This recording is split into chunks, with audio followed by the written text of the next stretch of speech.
त्यांनी स्वतंत्र लढण्याचा नारा घेतला होता।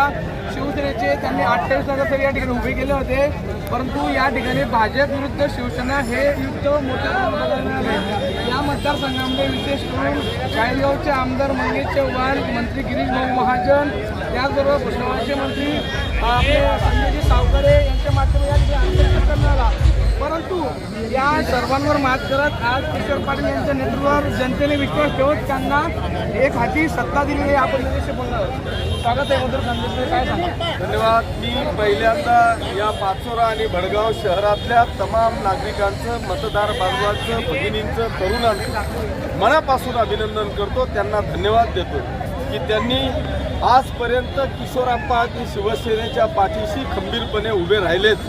परंतु अशा संघर्षाच्या काळामध्ये की जी सगळी भारतीय जनता पक्ष आणि वेगवेगळ्या पक्षातले सगळे नेते एकत्रित येऊन एकवटल्यानंतर किशोरप्पा आणि शिवसेना परतचा पराभव करण्याचा निश्चय केला होता।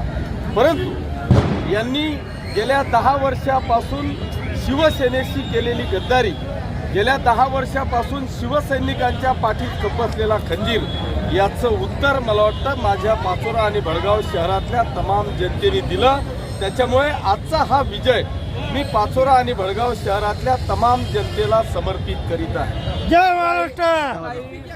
सामाजिक कार्यकर्त्यांनी किंवा पत्रकारांनी यावर विद्युत बोल दिला होता की आपलं सीट पडतंय, आपण त्यावर काय सांगतो? नाही, पहिली गोष्ट म्हणजे मला सोशल मीडिया, व्हॉट्सअप, फेसबुक पाहायला वेळच मिळत नाही। त्याच्यामुळे कोणी काय दिलं होतं याच्याही पेक्षा माझ्या पाचोरा आणि भडगाव शहरातल्या तमाम मतदार माता भगिनींच्या जनतेवर प्रचंड असा विश्वास होता, आहे आणि भविष्यातही राहील। त्याच्यामुळे कोण काय म्हणत होतं याच्यावर मी कधीच लक्ष घालत नाही। माझी जनता माझ्याशी काय म्हणते याच्यावर माझं पूर्ण लक्ष राहतं। त्याच्यामुळे माझ्या जनतेवर विश्वास होता आणि मी सांगितलं होतं की आजपर्यंत किशोरप्पानेच किशोरप्पाचं रेकॉर्ड तोडलंय, पण आता पाचोरा शहरामध्ये किशोरप्पाचं रेकॉर्ड फक्त किशोरप्पाची बायकोच तोडू शकते आणि तिने आज तोडला। तब्बल 12,000चं मताधिक्य घेतलं, याचा मला माझा अभिमान।